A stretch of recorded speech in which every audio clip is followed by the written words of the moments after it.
Is it recording? Yep. Hi Banu. Today I'm going to be using a millimeter measurement tool to measure your gum depths. 1 to 3 millimeters is normal, above 3 millimeter indicates periodontal infection. Now, if you have about 3 millimeters, usually you need advanced cleaning, which is different than a regular one that most people receive. Now, periodontal infection involves 3 areas: the gum tissue, the bone, and the tissue fibers. If it only involves the tissue, it's called gingivitis. If it involves the bone and the tissue fibers, it's called periodontitis, which is an advanced stage. Now, while I was measuring your gum depths, I noticed some bleeding, and a healthy tissue never bleeds, but a diseased tissue bleeds. I also noticed there were some receding gums on your lower front teeth and around your back teeth, and 1 to 3 millimeters, again, for the receding gums is normal. Above 3 millimeter indicates attachment loss. Now, as you see here, this picture on the left is not inflamed. It's healthy, it's pink and everything, but on the right side, it's red, inflamed, it's swelling, and that is what we call gingivitis. Now, gingivitis is a periodontal infection that is caused by plaque and tartar. Plaque is the initial bacteria that attaches to your tooth, and tartar is when the plaque hardens. And in gingivitis, the pocket depths or the gum depths that I was measuring will also go deeper to a 4 millimeter or more depth. Now, early periodontitis is kind of the same. That's the next stage after gingivitis, and it's kind of the same as gingivitis, except it involves bone loss, there is more inflammation, and the millimeter measurement tool will also go down to a 5 millimeter depth. The next stage is moderate periodontitis. That one also has more inflammation, more deeper pocket depths, more bone loss, and that will go down to 6 millimeter or more pocket depths. The last stage is the advanced periodontitis, and on that one, you even have more bone loss. So these are all the stages that you see right here. So this is a healthy one: gingivitis, early periodontitis, moderate periodontitis, and advanced periodontitis. As you can see here, the millimeter measurement tool is just going down and down and down, and those are the stages. And at the end, at the advanced periodontitis, there is a higher chance that you might lose your teeth because there is no bone support. And one thing to note here is what is really important is to understand that it is your immune response trying to fight off the bacteria that it causes the tissue destruction and the bone destruction, but not the bacteria itself. Now, looking at your back teeth, I noticed that there were some 6 to 10 millimeter depths, which is a little bit deep, and that will probably put you at an advanced stage. And your x-rays also show that. But around generalized throughout the mouth, though, you do have early periodontitis instead of an advanced one, so that is better than the advanced stage, so that is good.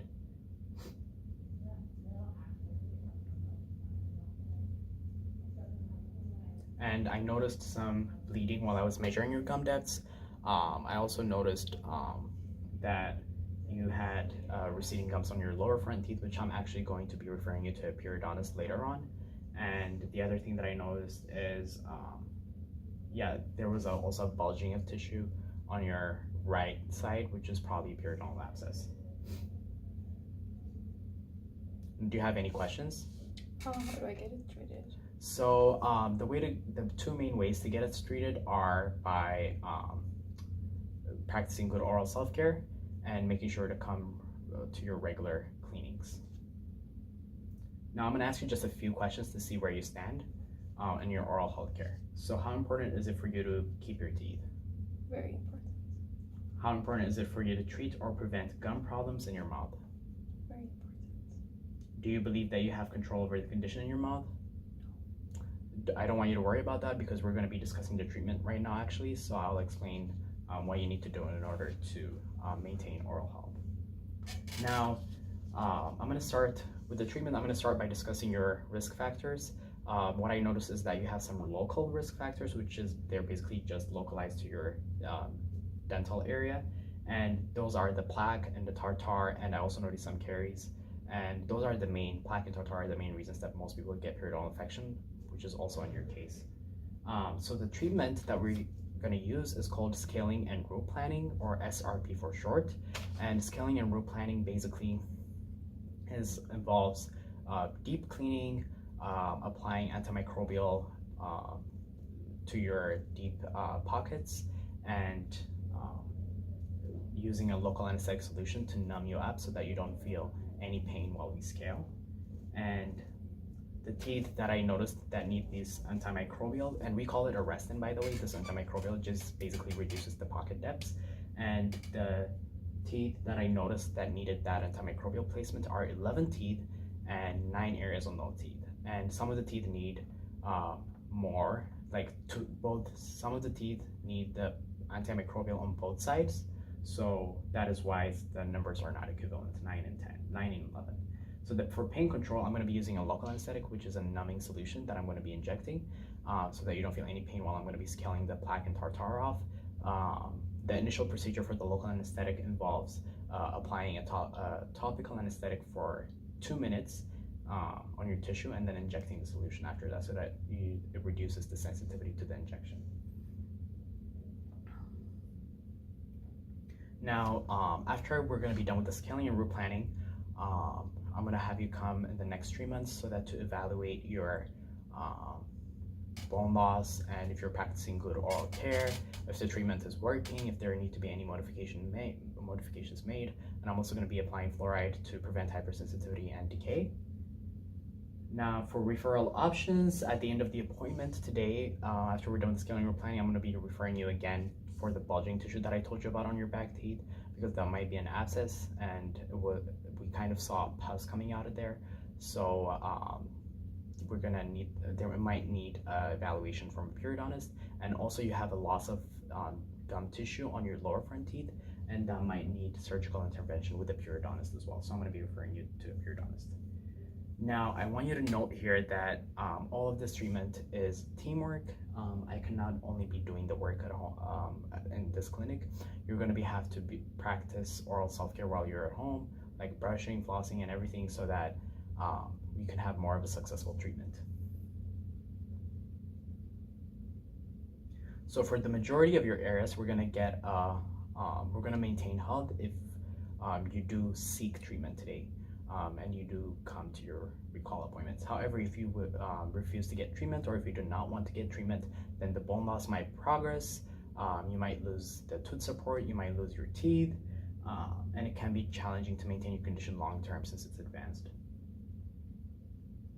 So I see that you have heavy buildup in between your teeth. How do you clean in between your teeth? I don't at all. Oh, okay. Don't worry. I'm going to give you some tips and tricks in order to help with that.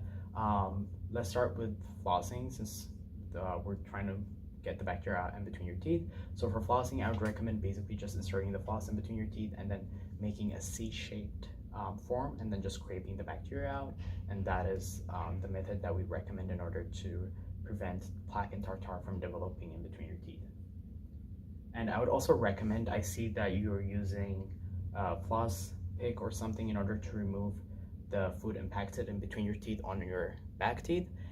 I would recommend maybe using a proxy brush in order to remove those bacteria.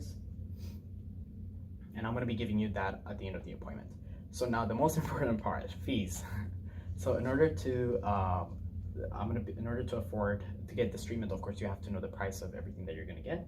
So periotherapy, which is going to be the scaling and the root planning, is going to cost $140 since you need deep cleaning. So for each area, there are 4 areas. It's $35, $35, $35, $35, a total of $140. So if you don't have money right now, you could get one area treated for only $35. So you don't need to get everything done at once, but it's recommended if you do have the money. And arrestin, which is the antimicrobial that we're going to be placing in your deep gum depths that I measured for you, that's $0, so you don't have to pay anything for that. But at the end of the cleaning, I'm of course going to apply fluoride, which costs $30. So your total for the day, to avoid any confusion, is $170. So again, I already mentioned this, but it's really important for you to come every 3 months, because tissue breakdown for people with periodontitis occurs every 2 to 4 months. So that's why we recommend that people come every 3 months and get the treatment that they need in order to maintain better health. So are you nervous at all for the treatment that we're going to receive today? I am really nervous that Really? this is going to hurt. My teeth were sensitive when we were probing. I think it might hurt when we do SPR. Okay. Is that So okay? yeah, yeah, it's fine. I know that you're nervous. Yeah, we're gonna be, of course, using instruments that look scary, but I don't want you to worry about it because that is one of the reasons I'm going to be applying the numbing solution that I talked to you about, and you won't feel any pain at all when after I apply that. Or if you do, we'll make more modifications in order to make you as comfortable as possible. Can you please describe your oral hygiene at home, Banu? I brush once a day, floss 3 times a week, and never wash. And I never. Use mouth rinse? Yeah. Okay, so that's okay. You're doing a great job actually. I always tell my patients it's better to do something than nothing at all. But we could always do better, right? So in order, I would recommend maybe brushing twice a day with a regular toothbrush. And I see that you, as I told you before, you have some receding gums, so apply light pressure as much as you can and just brush up and down. And I would use mouth rinse at least twice a day and floss throughout the mouth once a day as well. And maybe use the proxy brush as I told you to remove the impacted food from your back teeth. Now, in order to even better assist you, I don't want you to feel like you're doing all the work. We're also going to help you out in clinic by removing the plaque and tartar as I mentioned before.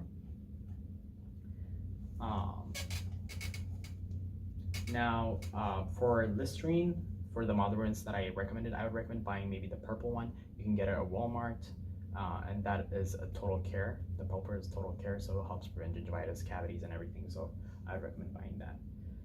Now we're gonna go over the post-op instructions.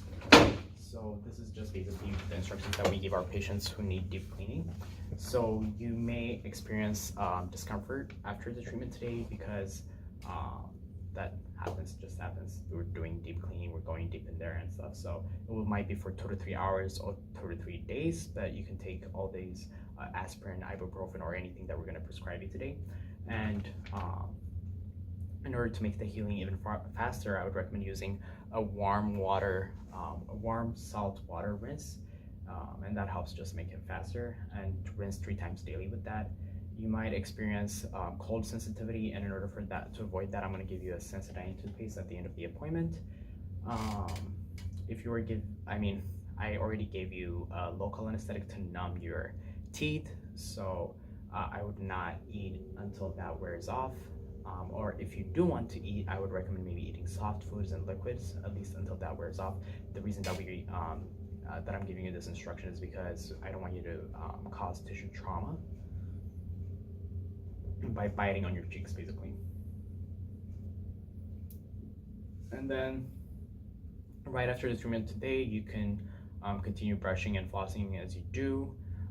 Just make sure you apply light pressure because your teeth and everything are sore, and I don't want it to be uncomfortable.